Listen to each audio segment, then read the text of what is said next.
అందరి నమస్తే. BTV voice for the health ఛానల్కు స్వాగతం. రోజు 5 రకాల పండ్లు తింటున్నారా? అయినా మీ గుండె సేఫ్ అని గ్యారంటీ లేదంటున్నారు శాస్త్రవేత్తలు. కొత్త పరిశోధనల ప్రకారం గుండె ఆరోగ్యానికి ఫ్లేవనాయిడ్స్ అనే ప్రత్యేక యాంటీ ఆక్సిడెంట్స్ చాలా కీలకమట. ఇవి రక్త ప్రసరణను మెరుగుపరిచి గుండెను బలంగా ఉంచడంలో సహాయపడుతుందట. రోజుకు కనీసం 500 మిల్లీగ్రాముల ఫ్లేవనాయిడ్స్ శరీరానికి అందాలని నిపుణులు చెప్తున్నారు. అయితే ఈ టాప్ ఫుడ్స్లో ఇవి ఎక్కువగా ఉంటాయట. ప్లమ్స్, బ్లూబెర్రీస్, చెర్రీస్, తొక్కతో యాపిల్, స్ట్రాబెర్రీస్, గ్రీన్ టీ.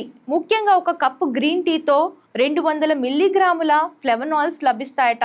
చాలా మంది డార్క్ చాక్లెట్లు మంచిదనుకుంటున్నారు, కానీ పండ్లతో పోలిస్తే అందులో ఫ్లేవనాయిడ్స్ చాలా తక్కువగా ఉంటాయని రీసెర్చర్లు చెప్తున్నారు. అయితే నిపుణులు ఒక ముఖ్యమైన విషయం కూడా చెప్పారు. ఒక్క ఫ్లేవనాయిడ్స్ మీదే ఆధారపడకుండా అన్ని రకాల పండ్లు, కూరగాయలతో కూడిన సమతుల్య ఆహారం తీసుకోవడమే బెస్ట్ అంటున్నారు.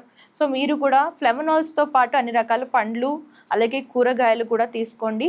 హెల్త్ని జాగ్రత్తగా చూసుకోండి. ఇలాంటి హెల్త్ టిప్స్ కోసం ఛానల్ ఫాలో అవడం, సబ్స్క్రైబ్ చేయడం మర్చిపోకండి. అలాగే హెల్త్ టిప్స్ ఎలా అనిపిస్తున్నాయో కామెంట్స్ చేసేయండి.